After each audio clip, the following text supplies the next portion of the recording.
তুমি আমার সাথে ছিলে আমার কতটা ভালো লেগেছে। তাই কতটা ভালো লাগে আমি থাকলে? এ কি, তুমি আবার মদ খেয়ে বাড়িতে ঢুকেছো? হ্যাঁ, বন্ধুরা জোর করলো তাই। শোনো না, তোমার সাথে আমার কিছু কথা আছে। না না, একদমই নয়। আমি গত 6 মাস ধরে ওকে আমার কাছে আসতেই দিইনি। আমি ঠিক করেছি এবার তুমি দেশে ফিরে এলে আমি ওর থেকে কোনোভাবে ডিভোর্সটা নিয়ে নেব।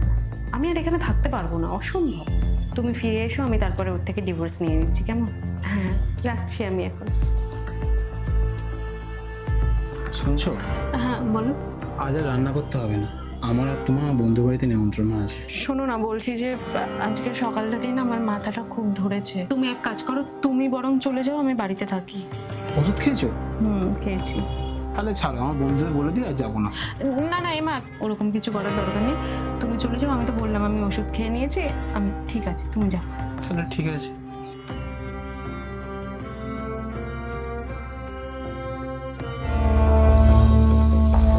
এ কি, তুমি মদ খেয়ে এসেছো?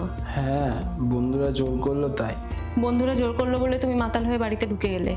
আমি যদি বিয়ের আগে জানতাম যে তুমি এরকম মাতাল, তাহলে আমি তোমাকে বিয়ে করতাম না। ক্ষমা করে দাও, আর কোনোদিনও খাবো না।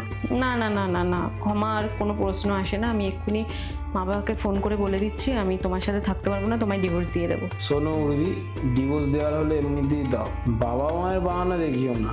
মানে বাহানা দেখাচ্ছি মানে কি বলতে চাইছো কি তুমি? আমি এটাই বলতে চাইছি, তুমি আমার বিয়ে করলে কেন?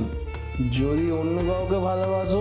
হো, এখন নিজে দোষ করে সব দোষ আমার ঘাড়ে দিচ্ছ, তাই তো? না, সত্যিটা তুমি খুব ভালো করেই জানো। আমি সবটাই দেখেছি, আবার সবটাই শুনেছি। এই তো তুমি এতদিন বাদে এলে, আবার এক্ষুনি চলে যাবে? হ্যাঁ গো সোনা, কাজের খুব চাপ, আমাকে যেতেই হবে। দূর, আবার আমাকে সেই আমার বরটার মুখ দেখতে হবে সারাদিন। তুমি জানো, এই যে তুমি আমার সাথে ছিলে আমার কতটা ভালো লেগেছে। তাই কতটা ভালো লাগে আমি থাকলে? তুমি জানো, একটা ছেলের কেরিয়ার করতে 25 বছর সময় লাগে।